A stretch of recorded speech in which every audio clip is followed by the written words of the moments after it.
This is Gridiron Graduates, a weekly podcast covering all things football. Episode number 26, Senioritis, with special guest Jeff RISDON. Recorded December 16th, 2015. Hey everybody out there, welcome to another edition of the Gridiron Graduates. Hope you had a great week as always. I am of course Bill Versetti, your host, and joining me as always is my good buddy, my co-host, my partner in crime, Mr. Ian Wharton. Ian, what is up, brother?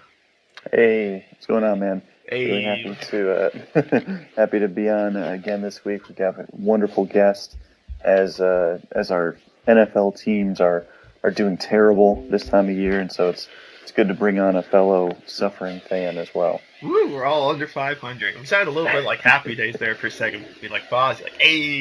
Hey! I'll just say this, my team has the best record of the three of us, but that's okay. Yes, we do have a special guest joining us this week. I've been wanting to get him on for quite some time, and I felt bad, constantly nagging him, but I'm glad I finally got him in. He's one of the good guys on Draft Twitter, an excellent mind, and he's with Draft Breakdown and a bunch of other stuff, and let him introduce himself a little bit, tell us about himself. Mr. Jeff RISDON is joining us. Jeff, what is going on, man? It is great to be with you guys finally. I thank you for bugging me for so much because sometimes I need a little kick in the butt to get myself motivated, so that's great. It's fun to be on. Like you said, we all root for fairly lousy teams. We can fight about who has the worst team. I think as a Lions fan for over 30 years, I think I got some cake there. But yeah, I do a lot of things. I've been writing for Real GM. This is my 12th season covering the NFL and the NFL draft for them. I'm now an editor at Sideline Report, and that's going very well. We're actually shooting well past what we thought we would, so that's a fun thing. I'm on Draft Breakdown. That's where a lot of people know me from. I'm definitely one of the old guys on Draft Twitter. I enjoy being the curmudgeon at times, which is kind of fun, and steering away from the massive sheep at times as well. So it's great to be on with you guys to share and to learn. Yeah, it's definitely great to have you on. So let's jump into it. Let's start a little bit in the NFL, though, because I think we kind of have to talk about some of the injuries that happened during this week. The biggest, of course, at least in my opinion, has to be the Andy Dalton injury.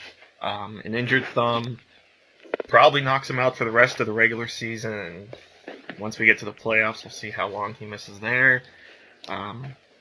So A.J. McCarron now steps in at quarterback. So Jeff, I'll start with you. Cincinnati seemed to have high Super Bowl hopes with the way they've been playing, because they've been playing outstanding. I thought personally they were, still a dark horse to make a run to the Super Bowl. But now that Dalton's out and you have McCarron in there, we're not sure what we're going to get with him. What's your take now on the Bengals going forward without Andy Dalton? Well, if there's any team that can absorb losing a slightly above average quarterback and still be a contender, it's the Bengals. They've got a fantastic roster. I've maintained all year that from man 1 to man 53, they're the deepest, most talented roster in the league. They might not be the most top-heavy talented team, but in terms of depth of talent and quality and coaching staff as well, that they have an exceptional coaching staff there. They can weather this storm as long as A.J. McCarron isn't terrible. He made a couple of terrible throws in the Pittsburgh game, but by and large, he wasn't all that bad. I mean, the pick six obviously looks terrible, and that's what everybody's going to remember. He made some really nice throws down the field, too. He does not lack confidence. He compared himself to being Tom Brady in the same situation. I think that's a little presumptuous, but you know what? That shows, he's trying to get that team to rally around him and believe in him, and it's not inconceivable that he will be as good as bad Andy Dalton, and bad Andy Dalton was still good enough to get that team into the playoffs. So I think they're going to need some help. I think they're going to need to have their defense play and produce a little bit better than what they are, but I'm not counting them out yet. And it's not inconceivable for A.J. McCarron to carry them in, and then Andy Dalton comes in maybe wild card week, maybe the week after that if they happen to get lucky and get a bye and take them. And I said at the beginning of the year in the preseason, this is a team that can make the Super Bowl, and I think they will win a playoff game this year. I don't know if they'll win more than that, but you know what? I'm not writing them off yet. No way. I mean, they still look like they're going to win the division. I mean, they got a big lead. they still have a good lead, and they, play San Francisco this weekend. So, on paper, it should be a win for them, and it should get them much closer to the division titles. And then, of course, Denver in Week 16, big game as far as seeding goes, because New England looks like they're going to get the number 1 seed. So the winner of that game, all but likely, is going to get the 2 seed. Ian, what about you? What's your thoughts here? Yeah, it's kind of interesting how back and forth the top 3 seeds have gone over the last month. I mean, a month ago we were sitting here, New England's undefeated. They're still pretty healthy. They look like they're not only going to cruise to the number 1 seed, but they're also possibly going to get the undefeated season. Month later, or I should say really 2 weeks later, and it looks all in doubt. They come off 2 straight losses. This is a team that's lost. A lot of talent on both sides of the ball as far as injuries, and they're not looking like the same dominant team. Fast forward to today, like you said, they're definitely the odds-on favorite, I think, for the number 1 seed. They've got an easier schedule than the Broncos and the Bengals, and now they're the only team with a healthy quarterback situation. Mm-hmm. We don't know exactly what's going on with the Broncos. The Bengals, I think, are in trouble. I think that they're going to win this week against San Francisco, but if they lose out their last 2 games, if Pittsburgh wins out and ties them, I'm pretty sure Pittsburgh has the division tiebreaker because of the head-to-head matchups. So I mean, they may be in danger there. I'm not going to presume too much. I agree with Jeff. They are a supremely talented team, but I don't know. I don't know about AJ McCarron. I'm not a fan of his. I never really was a fan of his. He doesn't have too much heavy lifting to do, but I'm just not sure. Dalton has been playing pretty well this year, especially comparatively to the other young quarterbacks across the league. So I think they probably do win enough to just clinch, and partially that's I don't have any faith in the Steelers after what we've seen from them this year. As good as they can be, they just have too many brain farts that have interrupted their progress. So I hope Dalton comes back because I really like Marvin Lewis. I think he's gotten a really tough reputation because he hasn't won a playoff game. But, I mean, I respect the hell out of what he's accomplished there with a tough ownership situation, limited resources as far as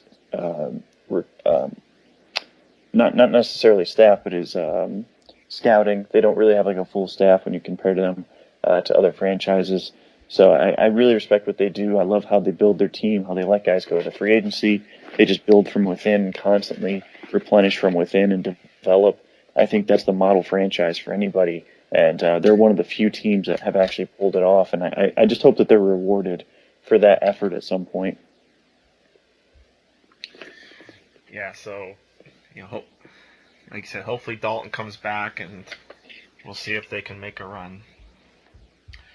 So let's jump back now to the college game because that's why we brought Jeff on. We wanted to pick his brain a little bit about some of these bowl games.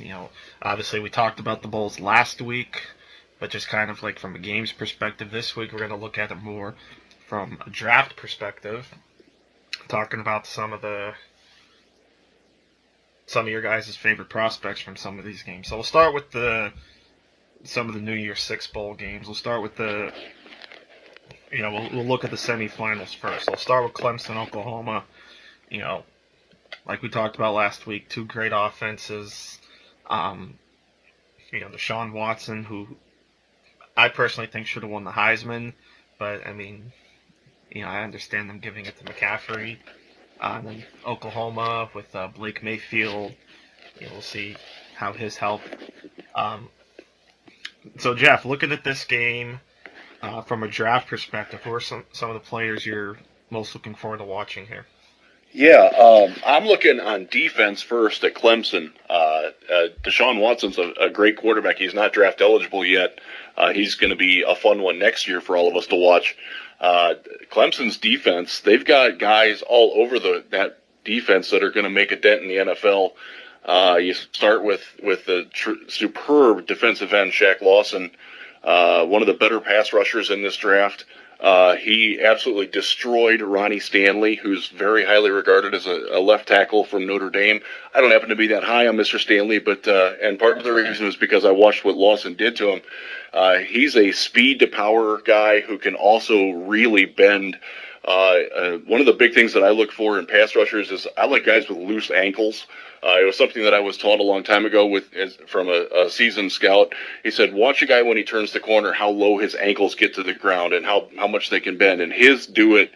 It's really impressive to watch. He's a very good football player. Going to be a top 15 pick more than likely. So he's a fun one to watch. You got their cornerbacks, both of them. I'm high on Cordrea Tangersley. He doesn't get a lot of love. He's kind of a physical, some would say grabby, not top end fast, but a really smart corner. I think he's going to be a solid number 2 corner in the NFL, just the way he is at Clemson. And the guy that got on the other side, Mackenzie Alexander, he's real smooth. He can be a little soft at times, but man, he's confident. He kind of reminds me of a high-end D'Angelo Hall. Plays with that same sort of mentality. D Hall, for a lot of people hate on him, but he's made a pretty good career out of being who he is, and I think Alexander can do the same sort of thing. They've got a 6'5", 220-pound thumper of a safety in what's his name? I can't even think of it now. The big guy. Yes, thank you. Yes, Mr. Kurse, thank you. He looks like Taylor Mays playing, but is so much better than him. He's a hill tackler, has some sideline-to-sideline range. Probably not a guy that you want in deep coverage, but a guy that you can play in shallow coverage, a guy who can play that Deion Buchanan extra linebacker role. Mark Barron's playing it now, too, in St. Louis to some degree. He's a guy that can play in that, too. That very exciting Clemson defense. I can't wait to watch them because that's a fun team. And the way Oklahoma plays with Baker Mayfield as a quarterback that I really like. Sterling Shepard is a fantastic wide receiver. Probably not as good of an NFL prospect as a lot of people think, but he's a tremendous college receiver. And they've got some linemen there that they're young, but they can play. It's going to be a great matchup. I'm really glad that they ended up pairing those two teams together, too, just because stylistically, I think it sets up really well for Alabama as well. Eventually, we'll touch on Alabama here in a minute. But no, Jeff, I agree with you. Let me ask you a little bit more about Kurse.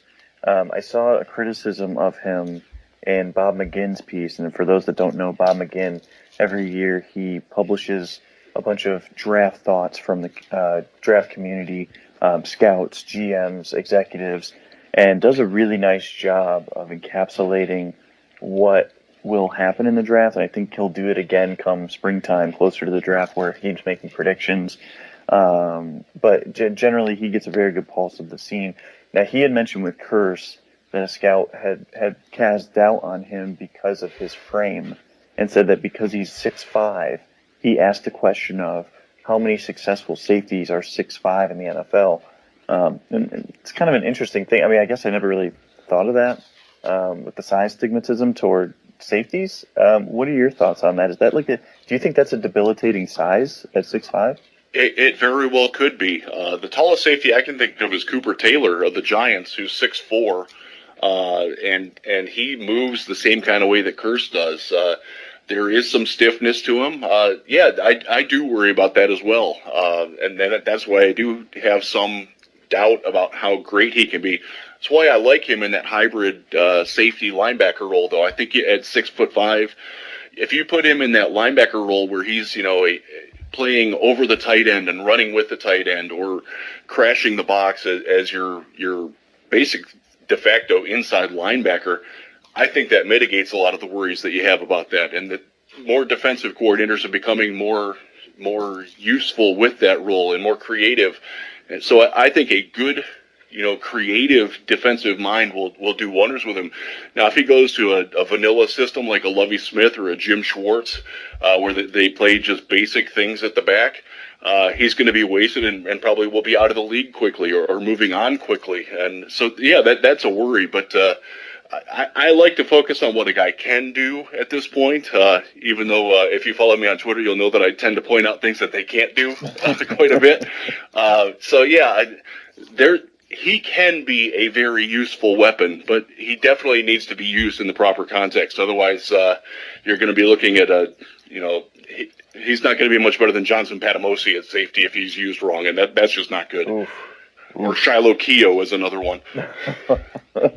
Oh man! Every time I see Jonathan Batamosi on the field and it's not special teams, it's just a disaster waiting to happen. He's one of the worst NFL players, I think. Yeah, and if you're asking Curse to cover your, if he's supposed to cover Gronk 25 yards down the field, there's going to be problems. He's not even going to cover Garrett Graham 25 yards down the field. But if you get him where he's in a zone or a shell where he can play within 10 yards of the line of scrimmage, I think you've got a very, very good, impactful player. And I'm glad that a team like Arizona has done that with Deion Buchanan, because I was a big fan of Buchanan coming out, and I like him more than I like Curse. But in general, though, I agree, though. I think there are these specialty roles, and you look at teams, especially like Arizona's done it. Todd Bowles has really done it everywhere he's been. But you look at great, Bowles, isn't he? Oh, Miami screwed up so bad by not hiring him at the time. Anyways, let me not get off on that one. But yeah, what he's done with Calvin Pryor, what he did with Deion Buchanan, you see it around the league. You see a couple defensive coordinators here and there. New England, Bill Belichick does a wonderful job with it as well. Belichick, and I got to give him some praise here.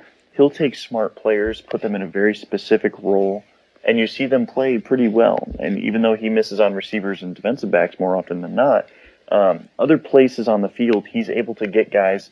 And like you mentioned, what can I get him to do and be successful? And then he just kind of puts them in that role to the extreme, and then you see productive players that were failures elsewhere. So I think that Curse, a guy like Curse, and just kind of in more of a general draft statement, you really hope to see some of these players go to situations where they're put into a better situation than not, and they're not the victim of poor talent evaluation and or poor coaching and poor misunderstanding between the front office and the coaching staff. That was a nice conversation. Thanks, guys. Oh yeah, we can talk bowl games all the time. You want to talk Alabama, Michigan State? Yeah, absolutely. Definitely. Let's move on. Yeah, because that was definitely good coverage of Oklahoma Clemson. Thanks, guys, for kind of especially enlightening me. I feel smarter already. Yeah, that's good. But yeah, let's see that's why I bring these guys on, because I learn stuff too. I may not know a lot about football, but at least these guys teach me too, so it's fun. Hey, we're always learning. I learn new things all the time. This is true. I've been doing this for a long time, and I still learn things from very young people who point things out to me that I'm like, it helps to take a fresh view sometimes. And I try to present that, and I try to also be open to that. And I think that's something that as a draft community, both online and in the NFL as well, is something that needs to be improved upon, because I think there's a lot of people that are too close-minded and just don't see things with a wide enough view, and that's very unfortunate. I think it makes the whole product, both for what we do as people who put out productions for websites and magazines and so forth, and also people in the NFL who just don't seem to see things the way where the NFL is headed. And I think that lack of foresight is really bad, and I'll segue right into the Alabama game with that. Alabama has a player in Reggie Ragland who I think is exactly where the NFL is going at the linebacker position. He's big, he's physical, he's smart. Like Ian said, he's a perfect Belichick player because he's very smart, very intelligent on and off the field. People are going to knock him because he's a little bit of a stiff mover, but man, I've never seen him where athleticism is a problem in him getting to the ball at the right time. He's one of my top 5 players in this draft. He's not going to get drafted that high, but man, for what he offers, I'm a huge fan of Reggie Ragland of Alabama. Let me ask you something about him, Jeff. And I've got 2 questions here, but I'll start with the one. Now obviously he plays in the 3-4 defense for the majority of his snaps there at Alabama. Do you see him as a fit for a 4-3 defense? And if you do you see him as a pure middle linebacker, or do you see him more of a strong side type? I would much prefer him in a 3-4 defense. I think he can play in a 4-3, and your question is a good one because I'm not sure where he fits better in that. I'd like to think that he could run the middle, but at the same time, I've seen a lot of different incarnations of the 4-3. And he's not for every team there. I think he would be better served as a strong side linebacker. If you're looking at like a Lovie Smith or a Jim Schwartz or any of the Jim Johnson disciples, that sort of defense. Rod Marinelli down in Dallas. I wouldn't want him in the middle with those teams. I think he'd be better served as a strong side. But if you put him in a different sort of an amorphous defense, I think he could play in a 4-3, and I do think he's a 3-down linebacker at the next level. I don't think you have to take him off the field. You obviously have to use him smart. This is another guy that you don't want turning and running with fast tight ends or slot receivers, but at the same time, he can blitz from the inside or from the outside. He's proven that. Very adept and savvy on the screen and the quick slant, and I think he can stay on the field for all 3 downs, and that's a huge factor that you just don't see a lot of those guys that are coming in anymore that can do that right away, and I think he can. Yeah, I tend to agree with you, and especially I think as I'm starting to look at these linebackers, I kind of caught myself. I was like, man, do I actually like him more than Jalen Smith? I was like, it's kind of an interesting. Oh, I do. yeah, I know that you've got him. I know that you've got him higher. You've been pretty questionable on Smith as far as the top 5 hype, and rightfully so. I think. I mean, you definitely watch parts of his game, and I think he still shows a lot of the weak side linebacker traits that he was playing earlier in his career. I think that you can still tell that Smith is not a necessarily natural middle linebacker right now. I think he's more of a project than what Big Draft seems to be selling. But kind of back to Ragland for a minute, my second part of the question is, how do you take into consideration, because we know how good Alabama's front 4 is. I mean, they legitimately probably have anywhere between 3 and maybe 5. Oh, they're loaded. Day 2 picks. Yeah, I mean, they could literally start for an NFL team tomorrow and upgrade a couple of teams with what they're rolling out there in the front 4, front 6 when you take into consideration depth. So when you're watching a guy like Ragland, how do you try to take him away from the scheme? Because for me, it's difficult because a lot of his looks are clean. He's not getting, scraped against. There's not much there as far as that he has to work through traffic compared to some other linebackers that we've seen with lesser casts. Yeah, that's definitely it's true, and it is hard to look at that sometimes because, I mean, you got guys like Ashawn Robinson and Jerron Reed and Jonathan Allen and even guys like DJ Petway coming off the bench and Tim Williams, the pass rusher. I mean, they all attract attention, so he's very rarely seeing anything other than a fullback or maybe an H-back coming at him, and he's pretty good at dodging those.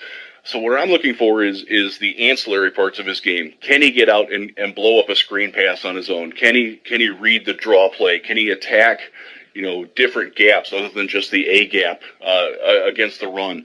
And I do see those things. I see him being able to range outside, play backside contain if he has to. He's good at all those things. So that makes me feel more comfortable than when you see other guys that have the free reign to do a lot more things in college that don't necessarily have the freedom because of who's in front of them. I'm trying to think of a linebacker right now that's a good prospect that doesn't have a good team in front of him. If you look at Jalen Smith, he has a pretty darn good front 4 in front of him at Notre Dame as well. Trying to think, I'll use a guy. He played for Kansas last year. Oh, Ben Heaney. Yeah, he had nothing in front of him and still made a lot of plays. I think that carried on. He's been a better pro than I think a lot of people thought he would, myself included. So in that context, I kind of like to see what those guys do on their own more. And at the same time, with guys like Ragland who are protected by a great defensive line, I still like to see them, how they fit in the structure of that good defense, because what if they do wind up on a good defense where it does have a good defensive line? Some guys can't actually handle that. I think that was one of the problems that Aaron Curry had when he came in, the famous bust. linebacker who was safe. A.J. Hawk was the same sort of way. He couldn't really handle having good lines in front of him and being in different roles. And I don't think you're going to have that problem with Ragland. No, that's a great point. It's really good. And how do you think, so kind of shifting back to the game, I'm glad that you're a big Ragland fan as well, because like I said, I kind of caught myself. I was like, oh man, should I really be feeling that way against kind of a throwback linebacker? But so kind of attacking that defensive front. If you're Michigan State, what's your plan of attack? I mean, now to give credit to Michigan State, they've got some talent on that front offensive line. I mean, Jack Allen, I think, is a fantastic center. His brother's a good young interior lineman as well. Can't think of his first name, but I know he's another Allen that they've had to play when Jack Allen was hurt. Conklin's another talented player. I think he's going back for his senior year, which is the right decision in my opinion. But yeah, if you're Michigan State, what are you doing to get over this physical front? I think you have to stretch them horizontally, and that's going to require their running backs. It's going to require Connor Cook to be sharp at getting the ball out quickly on quick slants and outs and things like that. If you saw how Ole Miss attacked them, that's sort of what they did. They did a lot of quick hitting plays that made them guess, run, or pass. They couldn't sell out to one or the other, and that worked. Florida actually tried that. Their quarterback was just horrible and couldn't do it. Connor Cook, he's the key to that game to me, because if he's on and making the money throws that I've seen him make, they can absolutely beat Alabama, and they can put some points on them, because I do think that the Alabama secondary, specifically Eddie Jackson and his side of the field, is vulnerable. I think with all Nick Saban defensive backs, they're overrated because they're well coached. I'm not necessarily sure that they're great athletes, and I don't think that they're going to be big-time players in the NFL. I think they're going to be backups by and large. And Connor Cook to Aaron Burbridge, there's a guy he's really moved himself up, because he can make catches away from his body. He can get himself open. He can create separation with both his feet and his upper body. So yeah, they've got a shot at this, but it is going to take tremendous play from. I'm glad you like Jack Allen. He's one of my favorite players in this draft. When he was out, Michigan State's offense really suffered, and he actually went in and played left tackle for a while, and was a lot better at left tackle than Jack Conklin was. So that said a lot to me about Conklin, but also about Allen. Oh yeah, absolutely. Because I went through and watched all but the Maryland game for Connor Cook. And the two guys that I kept watching more than Cook were Allen and Burbridge. What are your thoughts on Burbridge? I know that you had mentioned, I'm totally with you here, especially on Bama secondary. They are very vulnerable, especially I think to a guy towards Burbridge. Burbridge, I like to liken him to Brandon Lloyd. He reminds me of kind of Brandon Lloyd as far as like the circus catches, the ability to win at the catch point despite not really having like tremendous traits. What are your thoughts on not only Burbridge's matchup with Bama, but then also Burbridge going to the Senior Bowl and Burbridge eventually entering to the NFL? What are your thoughts on his prospects? Yeah, he kind of snuck up on me. I live in Michigan. I live about 90 miles from Lansing, and I've been to 2 Michigan State games this year. And where he stood out, I was at their opener at Western Michigan, where Connor Cook was not good, and Aaron Burbridge was. He was fantastic in that game. Made several catches that he didn't really have any business making, and Western Michigan is, for a MAC school, they've got some talent in that secondary and on that defense. So yeah, I like the way you described him. He doesn't win with traits; he wins with skill and ability, and I think that's important. I think that's something that we see a lot of guys that can't do that. The guys who only win with traits. I think you see that in Devontae Adams, who's kind of a similar build of a receiver, but just not nearly as good of a football player as Aaron Burbridge. And another thing with Burbridge, and I'm going to sound like an idiot because I poo-pooed this earlier tonight talking about Laquan Treadwell being his best attribute being his blocking. He's a very good blocker.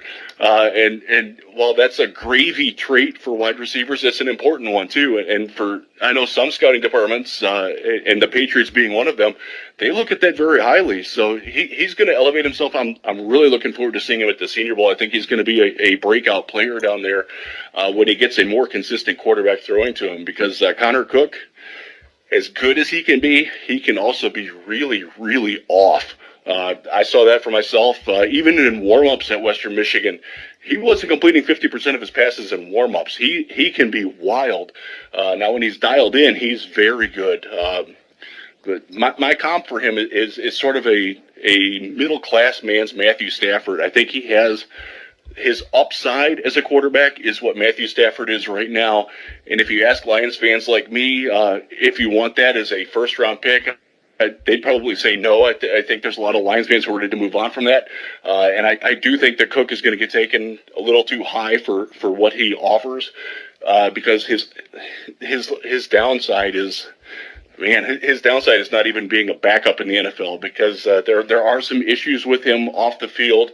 They're going to come out. They're overblown, but they are still there. So yeah, it's nice to focus on Burbridge and Allen, and Shalik Calhoun is a guy who I think a lot of the draft people are too down on because of what he can't do. There's another guy who's a very good football player. It reminds me a lot of Preston Smith last year. Guy who's not winning all the time with great athleticism, but he's got strong technique. He's a smart, high IQ football player, and very good against the run. He can crash the edge. If you watch him against Iowa, he abused a pretty darn good Iowa offensive line. So there's a lot to like with what Michigan State has, too. Yeah, I agree. I like that you brought up Calhoun, too, because I had him as like a third, fourth round type entering the year. And as I was watching their games, I was like, man, he looks quicker. He looks more efficient with his movement. And all of a sudden, I'm like, can this guy be like an Olivier Vernon type player that is actually like a competent second pass rusher in the NFL? And I was really thinking of that to myself, and I'm really starting to sell myself on him as more of like a day two type of player that you can get into the system. And like you mentioned, he's not like a super athlete, so he's not going to be like that high upside pick. At least I don't think so. I think he needs to add weight as well to kind of fill out his frame. But yeah, I think he's a good player. Like, and I wouldn't have found myself saying that a year ago. Maybe it was the hype, because the hype on him was so high. Like, Big Draft had him as like a top 15 pick, and I think that's where most guys soured on him. It seems to be, for me, where draft Twitter tends to overcompensate. That's being kind, yes. Yeah. Is that? Oh, no, this guy's not worth that top. And we have like this weird idealistic thought of top 15 picks or like top 5 picks and what's that supposed to mean. And the reality is, like, you can't do it like that in a vacuum. Every class is very different and very unique, and we have to kind of pump our brakes and say, over the course of the next 5 years, what's it actually mean? We can't really just be instantly gratified by it. But anyway, long story short, I think Calhoun was one of those victims to draft Twitter's wrath. And I think that he has shown improvement as a senior as well, because he's creeping up my board suddenly. Yeah, I like him as a solid, day two prospect, middle of the second round. I'd like to see him go to man, I hate to keep bringing up the Patriots, but he would be fantastic there. I'd like to see him in Green Bay. I think the Packers could use him in that Julius Peppers role. He's a little stiffer than Peppers is, but he can definitely play that kind of role.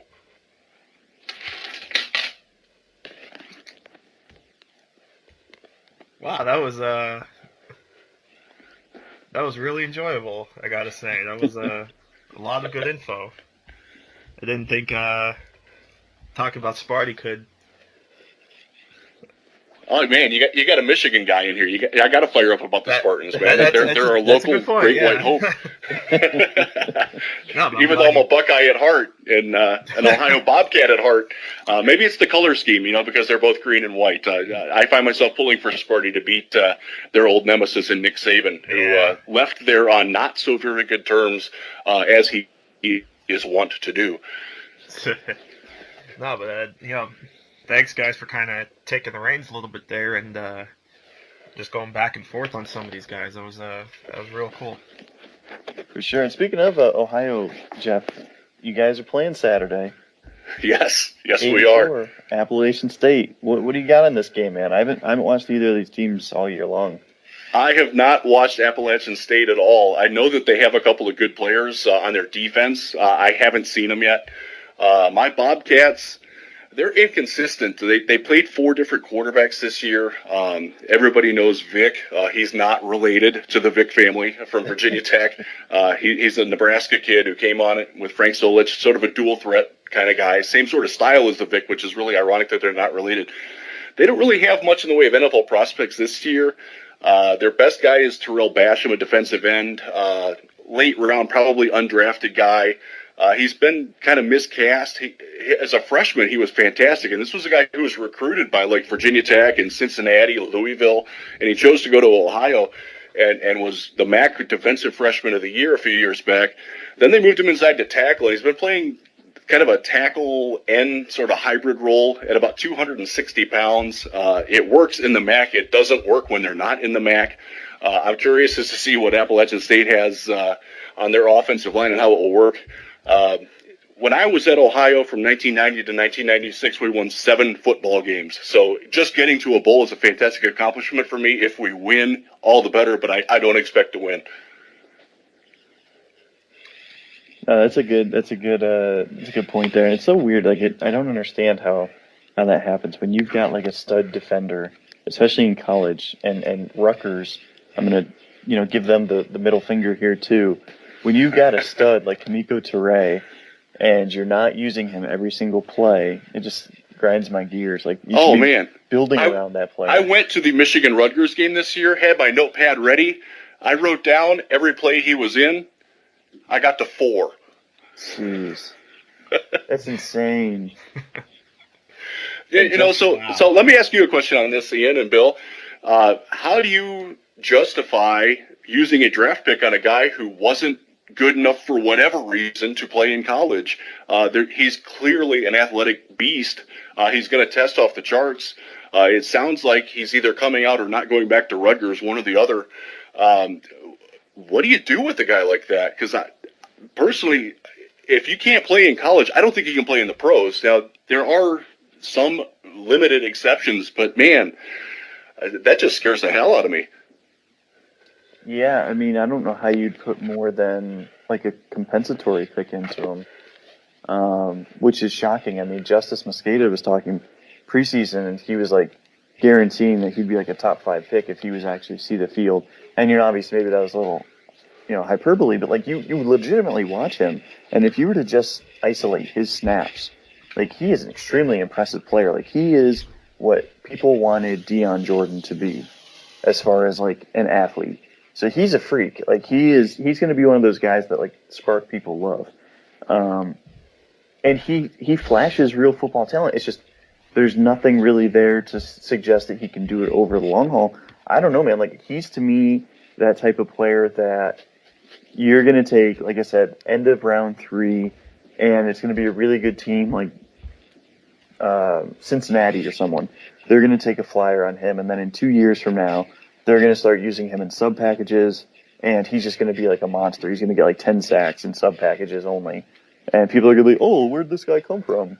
And it's going to be like some shocking thing, but like the reality is he always had that talent. I just don't understand like how that happens. Like you don't see it happen too much really, but it's just such a unique thing. I mean, I hope he goes and transfers to like, I'd love to see him go to like Youngstown State or something, get some quality coaching and maybe play right away.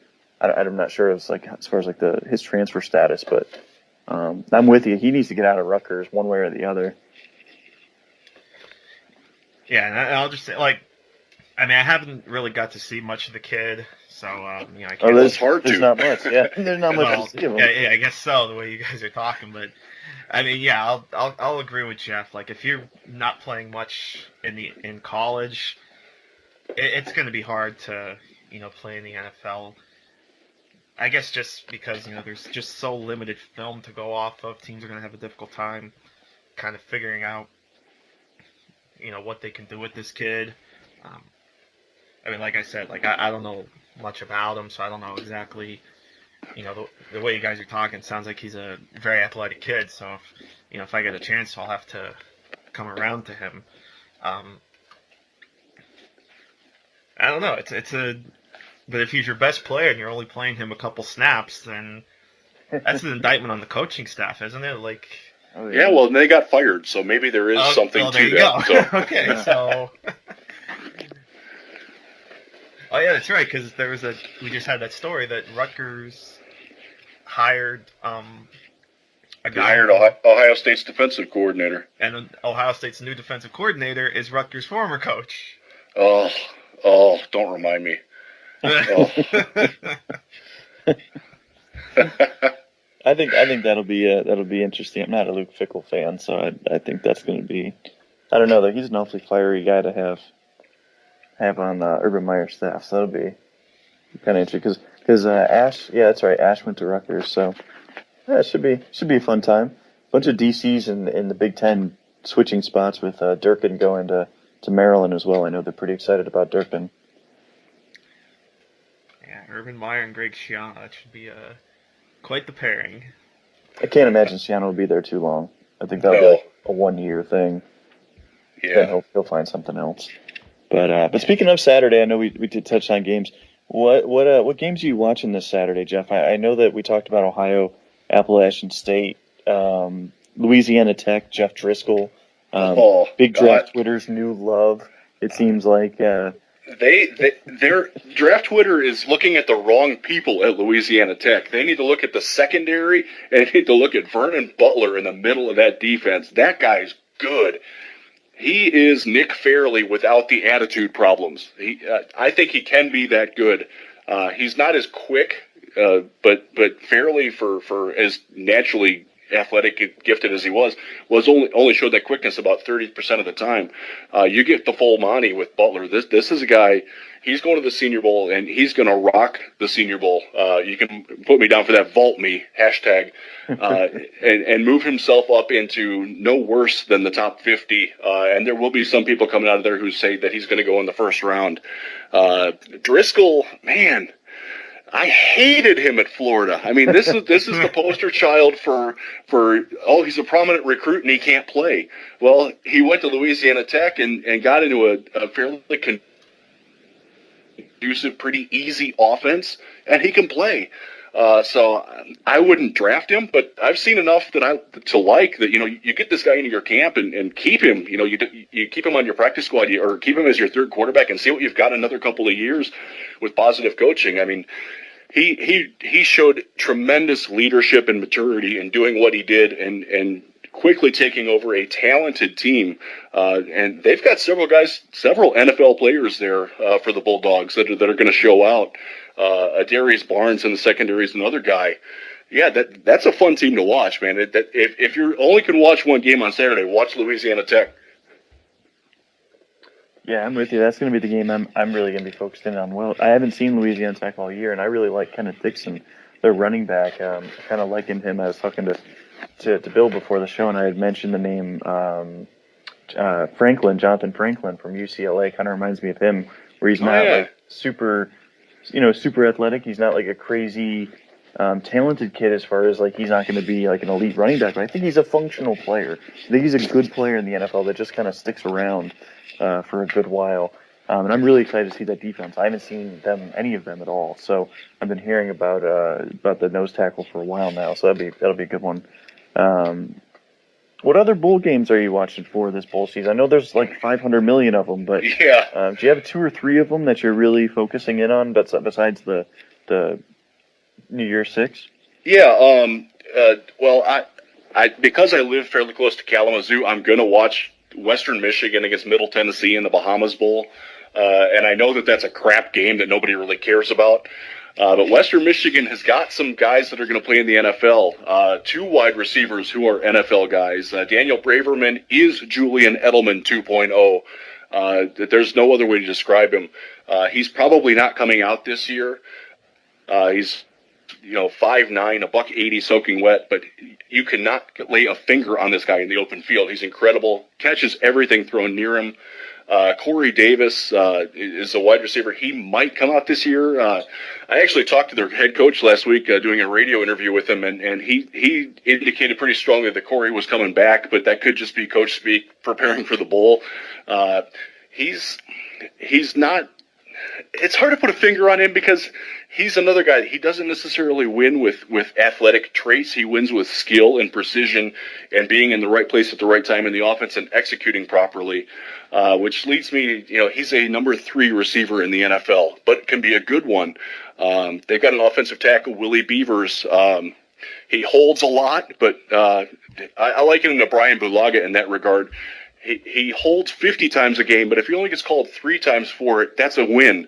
And he can do that. He's a right tackle in the NFL, plays left tackle there. They've got a cornerback, Ronald Zamort, who has made more plays on the football over the last 2 years than any other player in college football between interceptions and PDs. He's only about 5'9", maybe 5'9.5". Can't tackle anybody, but he'll get a look because he can play. And Middle Tennessee has a safety, Dyers, who's going to be a baller, a guy who's going to rise up some draft boards once he gets in the workout circuit and shows what he can do. That, I love what Western Michigan is doing. They've got a dynamic young coach in P.J. Fleck who's not going to be there long. He's like 35 years old. He's got his row the boat, gimmick scheme that everybody buys into. He's a rising star in the coaching world. So if you're a fan of an AAC or a Mountain West type team, he's going to be coming your way very soon. So you'll want to tune in for that one. So it's Christmas Eve. What else are you going to do? You're going to be tired of your family. You're going to be 2 bottles of wine, and at least I will be. So it's time to football. And a good little note on that is last year that's where Paxton Lynch went bananas in the second half. It is. And so you never know with these games. And I was telling Bill that last week, I'm going to probably just record or download all these games and just watch them over summer. Because you just never know what you'll find. Some of these games end up being the best games of the year. Yeah, that Memphis BYU game last year, aside from the massive brawl at the end of it, that was where Paxton Lynch really jumped out to me I watched a weird amount of Memphis football last year because I was really interested in Martin Nefetti. That's shame on me because he can't play. But in that process, I saw a lot of guys. They have, aside from Paxton Lynch, they got a couple of offensive linemen that are intriguing, kind of late round undrafted guys that might stick around. Yeah, those are the fun bowls. I'm also really looking forward to watching Houston because I think all 4 guys in their secondary can play in the NFL, especially Jackson. He's a first-round talent to me and is probably getting overlooked a little too much by both Big Draft and Draft Twitter. If you put him in Alabama or Auburn or LSU, you would be talking about him as a top 10 pick. That's no joke. Now, because he played in Houston and didn't always face the greatest quarterbacks, though he did face Lynch, he's probably going to go in I'm going to guess 25 to 40 range. But he's legit 6'1.5" tall, 210 pounds, very hyper aggressive to the football. If you liked the way that the Florida State cornerbacks play and Virginia Tech cornerbacks attack the ball, this is a guy you're going to love because he's more naturally gifted than all those guys from the last few years. So, including Kendall Fuller, who declared today, and Virginia Tech, they're going to a bowl. I don't know. I just don't have a good feel for them. I don't like any of the guys as much as most people do. They're Daddy Nicholas or the big guy in the middle. I don't like Fuller Moody all that much, even though he's out. Yeah, Moody. Thank you. Yeah, Frank Beamer, I'm glad he's leaving because the magic was gone. And, it's hard to watch a program fall like that because they were so much fun to watch for so long. It's going to be really interesting to see how they react because didn't they hire Dino? Hired Dino, right? No, they hired Memphis's coach. Oh, Fuente. That's right. They hired Fuente. Yeah, that's right, because it broke down. That's right. So it broke down with Dino, apparently, because Virginia Tech forced Foster on the head coaching staff, the current DC. So Babers didn't want to go there and deal with that shit because he's smart. Because what's going to happen is, you got to think about it. He already has the locker room. The DC has the locker room. Absolutely. And this is what people with the Miami Dolphins fans are saying. Hey, we can just keep Dan Campbell on staff, but it's not that easy when that person already has the locker room and you're bringing in a new head coach.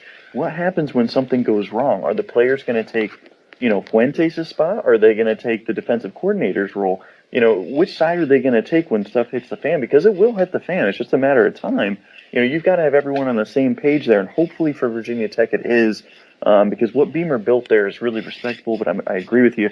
The last couple of years, it seems like he's lost his magic, and they definitely needed Fuente to come in. I think that was a really nice hire, but it was just really interesting dynamic there where they forced the defensive coordinator on a head coach. It's like, that doesn't work. And you brought up the Dolphins with Dan Campbell. We're getting a lot of that in Detroit, where there's a lot of people that want to keep the defensive coordinator Terrell Austin with the next coaching staff, whoever comes in and replaces Jim Caldwell as soon as he's fired, which can't happen soon enough.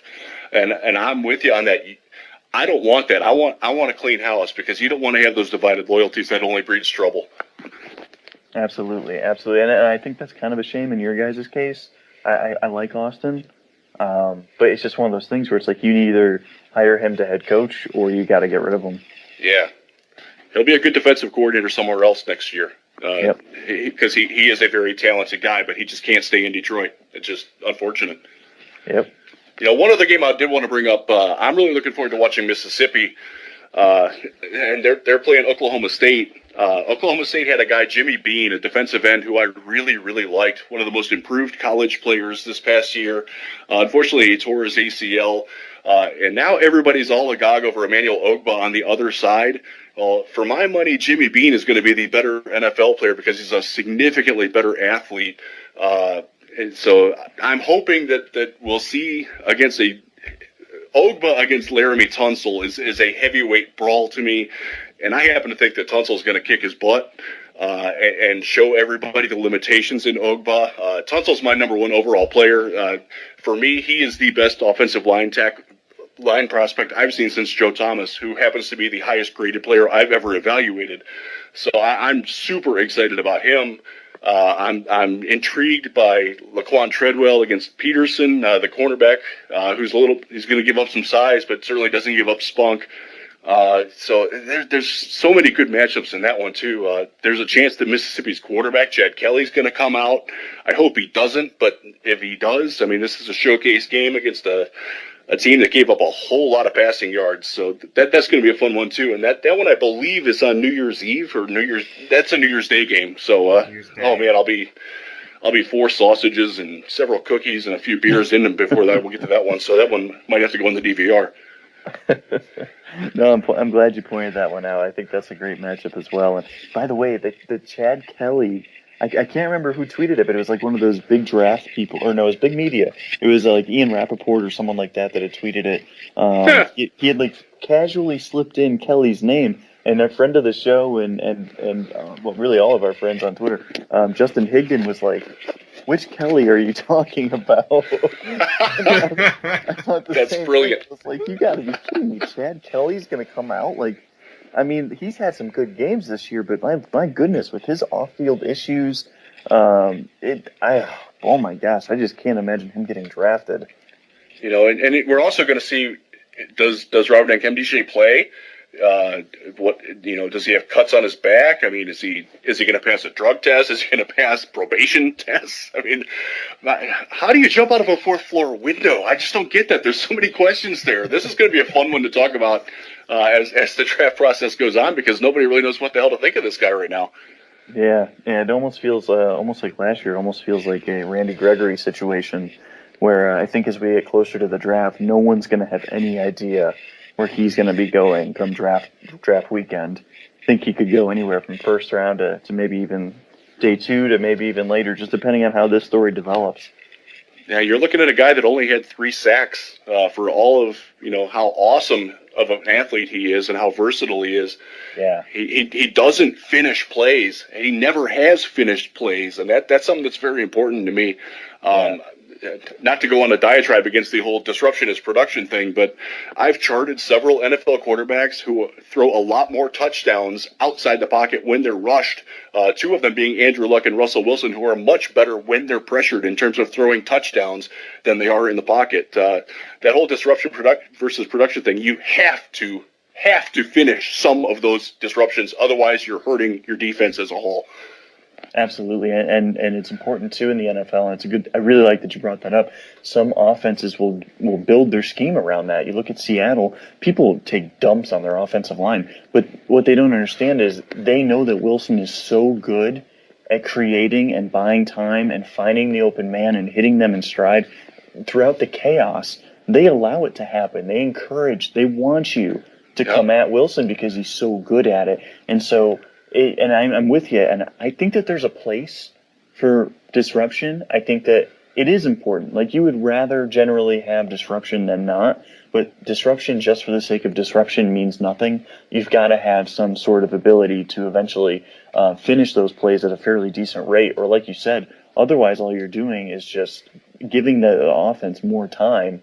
If you're allowing a guy to scramble around for 6-7 seconds, you're actually just hurting the defense more. Yeah, look at Johnny Football for all that we've crapped on this guy and all the myriad issues he has off the field. When he's on the field, if you keep him in the pocket, he's never going to beat you. If you get him outside the pocket, he's still dangerous. He's still showing some life there. Yep. So you have to finish some of your pressures. I agree with you there, Ian. Getting some pressure is important, and moving the guys off their spot and disrupting timing is important. Absolutely, I don't want to undersell that. But if you can't finish your pressures reliably, you're going to have a pretty bad defense. Am I on? Sorry, man. I tend to dominate conversations. No. I really appreciate it. Like I said, I thought it's real cool that you two just kind of took the reins here. So it's real neat, because you guys are the draft experts here. So I'm glad you guys are kind of going back and forth and going through some of these players. So it's real great. We might go a little bit over. Is that okay with you guys? Yeah, sure. Yeah. All right. Just give me 1 second. I want to do something quick. I will. Let me find. Okay, and we're back. Thanks for listening to that little commercial break, even though there was no commercials. And I'll throw in a commercial. Check out draftbreakdown.com. There's lots of awesome stuff on there. There's your commercial. And I definitely listen. What's that? Definitely listen to Jeff's spots on ESPN. I've been catching the last couple where Jeff goes on ESPN radio and has done a wonderful job. It gives me a couple hours of entertainment during the day. Nice thanks. Little unexpected fill. Yeah, and it's fun. I really hope that you can continue to get bigger roles with them, man. You do a really good job. Thanks. It's a lot of fun. I do. To build on the ad, it's ESPN 96.1 in Grand Rapids. I'm a guest host, fill-in host, co-host. Lions expert is my official job title there. But at this point, there's a lot of flux in the show, so I'm doing sometimes. I don't know when I'm going to be on, so just check Twitter or check the station's listing. It's ESPN 96.1 WMAX. They're on iHeart, so check that out, and thanks for listening. I appreciate it. It's a lot of fun doing those. There you go. So yeah, definitely check out Jeff, and yeah, we'd definitely love to have you back on in the future as we go through draft season. I have a question though for you, Jeff, as we were talking. You mentioned how you're going to the Senior Bowl. I just wanted to, because Ian and I have talked about this before. It's something that I would love, a place I'd love to go to at some point. One of these years. So I just wanted to know if you could just talk a little bit about your experiences with the Senior Bowl and just kind of talk about, what goes on down there. Yeah, it's a lot of fun. This will be my 9th year, I think. 8th or 9th. The first year I was there, actually the first day that I ever went to practice, I was right in the end zone. They used to have shrubs on the inside where they have a fence now, so you could stand like right there. And I was maybe 5 yards away from where O'Brien Schofield was trying to get around Vlad Ducasse, and Ducasse torked him into the ground and tore his knee. Mm-hmm. That was the first 5 minutes of my first Senior Bowl practice, and I'm like, holy crap, what have I gotten myself into? Because, I haven't played football since 1987, so, I'm out of the game. I don't coach. I just analyze. So for me, getting back that close to it and up close and personal, it was eye-opening, and I've learned a lot from just sidling up next to guys who are employed by NFL teams or big media. More often than not, people are willing to talk and share ideas and say, hey, oh, yeah, I think I know who you are. They're lying to me, but, it's cool nonetheless to build the relationships. And, it's fun just watching the players and evaluating them. And over the years, I've also gone to the Shrine game. This will be my sixth year going down there. And that one's even more open. You can actually talk to the players on the sidelines there. You can throw water to them if you want. I've had tremendous conversations there with players and coaches on the side. It's all about the connections and, of course, going out at night, seeing the NFL coaches that you want to see drunk. They get drunk. I get drunk with them. It's a lot of fun. It's social hour for draft Twitter and big media as well, and the intermingling between it, and you see who's comfortable with themselves and who's not comfortable with themselves, and who knows what they're talking about and who really doesn't know what they're talking about, and it's very easy to spot that after a couple of days down there. It's a whole lot of fun. I never miss it. I'll go there as long as I can. I don't get much sleep in the week that I'm down there, but, man, it's worth it. I just absolutely love it. Yeah, definitely. I guess I'd love to just go down there just to meet everybody. Meet you two, certainly. All the other big names on draft Twitter. It just seems like it's an awesome time. Yeah, like a couple of years ago, I'm sitting in the hotel lobby, and Darren Page is there with me when we were doing Detroit Lions draft together. Rest in peace with that site. And Jinx walks in, and he's like, "Hey guys, I know who you are. Can you give me a ride?" Like, okay. Yeah, my first. It's that kind of atmosphere. It's awesome. It is. My first Senior Bowl, I was there, and I was hanging out with Kyle Posey for most of the week, and Jinx comes on field, and he loved Billy Turner. Like he did. I've never seen a man have such like a hard on for an interior lineman like that, especially like a D2 guy. And so he's like standing next to Billy, and he's like, he like throws me his phone. He's like, "Take a picture of me real quick." Like, I'm with Billy, so like I take a picture of him, and it's just like, it was just so surreal. Like the first time I actually met him in person, he just like, "Hey," and he's like tossed me his phone on the field. So it really is, man. It's such a cool environment, and anybody that's able to go, listener or analyst, whether you have credentials or don't, I really do recommend going down there for a couple days if possible. If for nothing else, the barbecue down there is fantastic. They have awesome food game in Mobile. Yes. I'm hoping to make it down. I'm still not sure I will. If I will, though, I'll get some guys some lunch one night or one afternoon. But still trying to figure that end out. Jinx, you are a god. If you're listening to this, you are a god. We'll bug him and those things. He almost started to cry when they didn't have ginger ale at the bar to do his ginger and rye. Just so many good Jinx stories, so many people stories. Last year we took Ethan Hammerman. It's a quick anecdote. He'd never been to Waffle House before, so we took him to Waffle House, and boy, his eyes were opened to a different sort of world than you get in being in New York City. Waffle House is so good. Oh my god. There's one about 2 hours from me in State College. Oh my god. Yeah, we don't have anyone anywhere near here, so it's a treat for me. Yeah, the closest Waffle House to me, I think, is about an hour away.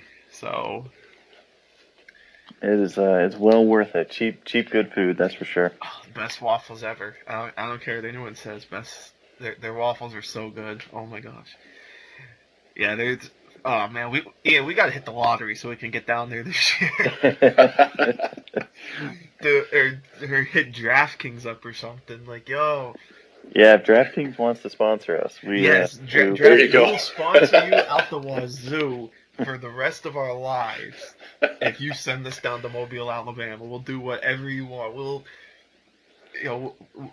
rock all the gear. We'll wear hats. We'll wear t-shirt. We'll do everything. I'll get a tattoo. No, I won't get a tattoo, but now that would be a marketing opportunity right there. I will. Yeah, I'd be willing to do it. I just need to hit it up one time, and that's it. Yeah, it's definitely worth it. But yeah. So for the Senior Bowl, Jeff, do you have any special guys that are really standing out to you as the rosters are taking shape? I know you're probably a big Jacob Coker fan. I know he. Yeah, I'm sure he really stood out to you as a marquee name that Senior Bowl Phil was able to get there. You can always depend on the Alabama quarterback being there if they're a senior. We dealt with A.J. McCarron. We dealt with who was the guy before him? I can't even think of his name now. David Moody or someone, or no, it was McElwain, Greg McElroy. Greg McElroy. Yeah. McElroy. Yeah. Yeah. It's just. What am I thinking? I mean, it's nice. Phil works for Alabama Broadcasting, so I understand what he's doing, and by and large, the stands are probably at least 60% Alabama fans that are there, especially for the practices late in the week that are open. So, I understand why they do it, but man, he is not an NFL quarterback. He's barely a starter in the SEC, and the SEC has some pretty god-awful starting quarterbacks in it this year. So, yeah, some of the names that I've been looking at, I'm looking forward to seeing Taylor Decker down there. I think the Ohio State offensive tackle is a guy that I think isn't getting enough love. I know some people really I know Dane Brugler is a big fan of his and has him, I think, in the top 10, if not the top 15. I don't love him that much, but I'm willing to learn to love him that much if he shows up pretty well down there. I love watching the defensive lineman go against the offensive lineman there. That's the biggest treat. That's why you go there, especially if you love that sort of mono combat. The receivers versus the cornerbacks is always fun too, and you'll get some good battles with that. Man, we've seen some legendary ones, and there's going to be some good guys with that too. I always like seeing the small college guys that show up. I'm interested in Kyler Fackrell from Utah State. There's a guy who I watched early in the year. I watched him against Utah, and he didn't really do much for me. Then I watched him later in the year, and wow, man, where'd this guy come from? He's fantastic, and he excites me. Like I said, Jackson from Houston, the cornerback, is a guy who I think is going to have a really big week. Definitely looking forward to seeing him. Deion Jones, the linebacker from LSU, is a guy who's in my top 50, and that's pretty ambitious for his size. But he, like we were talking about earlier with the Clemson safety, here's a guy who can play that hybrid linebacker safety role. Now, he's a lot bigger, bulkier, but he moves well enough that he can do that. So I'm really looking forward to seeing him, too, because I think by and large, Les Miles didn't know what he had in him, and he's a jack of all trades linebacker that I think is going to do very well down there. Because one of the things in practice, they have to blitz, they have to cover linebacker or running backs coming out or tight ends, in drills. They have to do a bit of everything. You really get to see what they're good at and what they're not good at, and for me, that it's illuminative, and I just love that. One other guy can I bring up real quick? Yeah, go ahead. Cody Whitehair. I love Cody Whitehair, the offensive tackle out of Kansas State. A lot of people are going to want to move him into guard, and while I agree he would be a fantastic guard, I still think he's good enough to play tackle, maybe right tackle instead of left tackle. But there's a guy, he's in my top 35 and has been there all year. He's a fixture there. You just don't get around him. And I'm looking forward to seeing what he does against some more competent speed rushers off the edge, because this pass rushing class is kind of weird. You've either got real tacticians that aren't great athletes, or you've got superb athletes that don't know how to play. So I tend to think that the offensive line is going to look a lot better this year than they have in years past, and so it'll be interesting to see how that shakes out too. Yeah, it's a good point, and I think the one guy that could really become like a star there will be Noah Spence. I think if Spence goes, obviously, the question for him isn't on-field talent. I haven't graded him or anything, but I wouldn't be surprised if he ends up being like a top 15 overall player for me. I don't really take into account like off-field stuff, just because, I don't know. Unless if I can meet somebody and like spend time around him, I don't really try to dab into that too much. But like just as far as like on-field talent, man, this guy is so electric.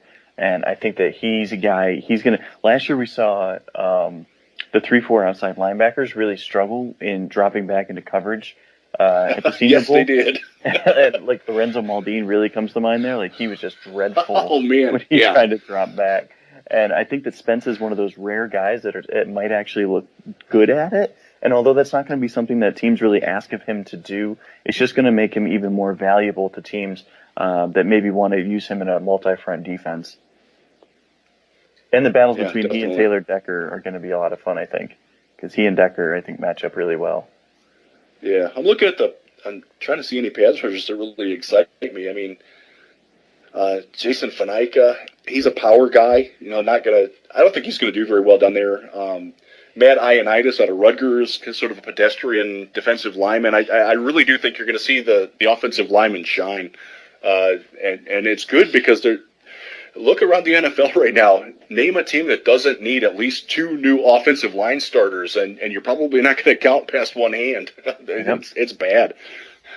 Yeah, no, absolutely. No, I agree with you. And Sheldon Rankins, I know he's on the interior, more of an interior type. I think he's going to be a really interesting guy to watch as well. Oh, definitely. One guy, I just saw his name on here, Schobert from Wisconsin, who the people from Wisconsin love this guy, as they always do their players. They're certainly fiercely loyal to them until they become ex-Packers, and then they dump on them like they're terrorists or something. It's freaky how they turn on their people there, but that's for a different subject. But this is a guy, I think he's just a guy in the NFL. But you know what? If he shows that he can do something against defensive linemen down there, I'm willing to give him an honest look and evaluate him and look through him with different eyes, because he certainly has impressive production numbers. And I am one of those people, to go off on a little bit of a tangent, it's very hard to balance the production versus the potential with athleticism. And I tend to fall more towards the production side, but I'm leaning more the other direction in light of recent years. So he's the guy that's going to test that for me, because if he shows that he does well and has the requisite athleticism that looks like it can keep his contributions going at the NFL level, I'm going to back him. And if he makes me look bad, I'm going to never forget it. Yeah, he's a really weird guy. Like, I haven't watched too much of him, but like, he's not like a measurables guy. He doesn't have great like length or great size. I think he'll be like 6 foot and change. I know he's measured at or they have him listed at like 6'2". I don't think he's going to be near that big. But he's like maybe at best 6'1", and then like 235 pounds. I wonder if he's going to be more of like a 3-4 inside linebacker than like an edge player. But I'm interested in him too. And like I said, I haven't watched a ton of him, just kind of like passingly. The linebacker actually I'm really interested in is Deion Jones at LSU. I think he's smaller. He's 6'1", 227, so he's going to be like a weak side linebacker, maybe like a sub-package star in the NFL. Of course, where you're passing so much, it's not the size thing isn't always as big of an issue if you're rotating him onto the field. He's a guy that really flashes to me as a really good athlete that can make special things happen. Yeah, always fun to watch the small school guys. The Killebrew guy out of Southern Utah, I've only seen one game, but man, he looks every bit of 6'3" and 225, and looks like he is a pretty darn good football player. It's going to be fun to watch him popping some people going in the middle in the team drills. And I think, from what I understand, they're going to let them be a little bit more physical in the practices this year, which is nice. That was one of the big comment card suggestions from the NFL people to Phil Savage last year was, hey, let's see these guys go at it a little bit harder. And hopefully they've taken that to heart. Oh, that'd be fantastic. Yeah, I'd love to see that. There's a really couple interesting secondary guys there too. Like they added a lot of length to the secondary roster there. They've got a couple of D2 guys. DeAndre Houston Carson, watch out for him, man, at William & Mary.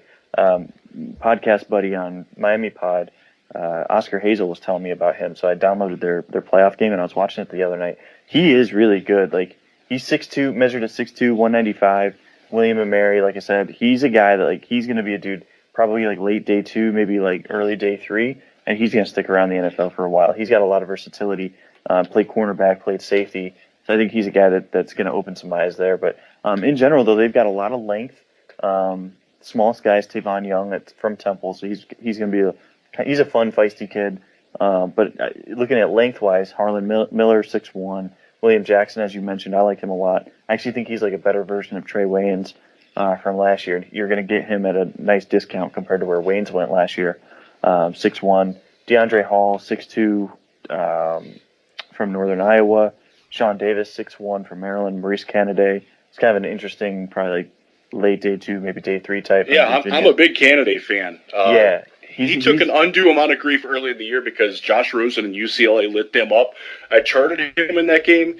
He gave up 1 completion on 5 targets. It was everybody else that got picked on in that game. And he's a 6. I think he's a legit 6'2". Yeah. Probably runs in the 4'5", 4.55 range. So he's not. And they played him in the slot a lot, as well as being the boundary corner. It's going to be interesting to see where he fits in the NFL, but I agree with you. I think he's a second, high third or late second round player that's going to play and do well in the NFL.